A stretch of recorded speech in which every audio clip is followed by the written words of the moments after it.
Hey everyone, and welcome back to my YouTube channel. Today I'm back building in my wizarding save file, and this is going to be the last actual build that I'm doing. I'm still going to change a few things around, at least I plan to, because I think that I do have a little bit too many builds that are too expensive, so I want to change that a little bit. So yeah, people can actually afford the builds that I did or the houses that I built in if they choose to play in the wizarding save file that I created. So yeah, I will change some of the costs going forward. So yeah, it is a little bit more of balance, a little bit more starter homes, and yeah, just so the slope isn't as steep because I have quite I just have a few starter homes at the moment, a few that are like a reasonable cost, but it goes up exponentially. So yeah, I will try to smooth out that curve a little bit going forward. At the moment, I'm trying to do a pond, and I don't know why it won't work. I wanted to do I basically wanted to create shallow puddles there, but I'm not sure why it wouldn't work. I even tried to do like a deep one and put in water, but it wouldn't work either. And in the end, I just gave up on it basically. It wasn't an important thing that I wanted to put down. I just thought that it would be a nice touch, just to have a few puddles there, because yeah, this build is the Gaunt Hovel, like the yeah little house in the woods, in little Hangleton, where Marvolo and yeah his family lived, and where Voldemort concealed one of his Horcruxes, and I just thought that it would add to the creepy vibe to have those like puddles there. Um, but yeah, it wouldn't work, so I decided to just don't do it. It just wasn't worth it, honestly, to spend more time on it. I tried, it didn't work, so I abandoned that idea. Um, Now I'm in the debug menu. I opened it specifically for that toilet and that bathtub, just because I thought that would fit quite well there, in that hovel, honestly. It just made a lot of sense for me, at least. I also decided to use the chairs from the debug menu.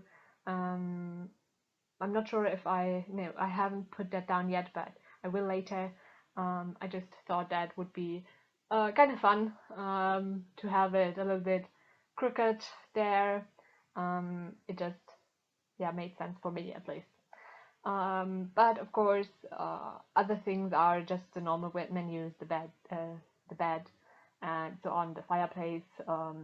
They are just the normal things, but I still use like the swatches that made it look kind of weird, or old, and kind of decrepit, almost. And yeah, I used brown mostly, again because I wanted it to seem a little bit dirty, and that accomplished that the easiest, basically. Um, and I put down a double bed and a single bed just because there were originally three people living there, and that made the most sense.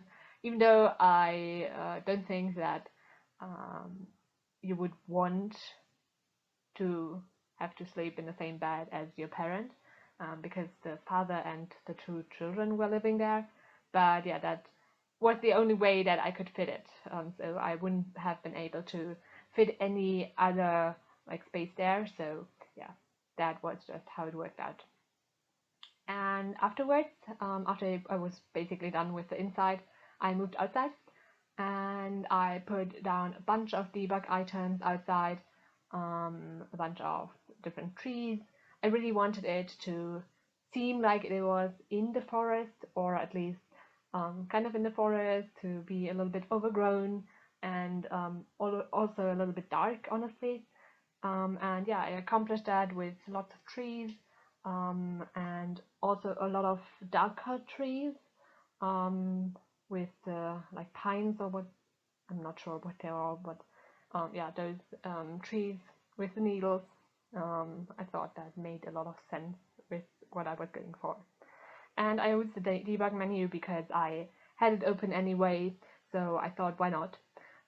It just did quite nicely. Normally I don't use the debug menu too often, just because I don't have it open every time. So yeah, it doesn't make sense every time, but in this case I had it open anyway, and I thought, why not? And also it fit quite well because I don't think I would have been able to accomplish the creepy vibe without it, or at least not as easily. And yeah, now I'm back inside and doing some more things there. I exchanged the chairs, for example, for those crooked self-made chairs. I also hid the violin behind the side table there.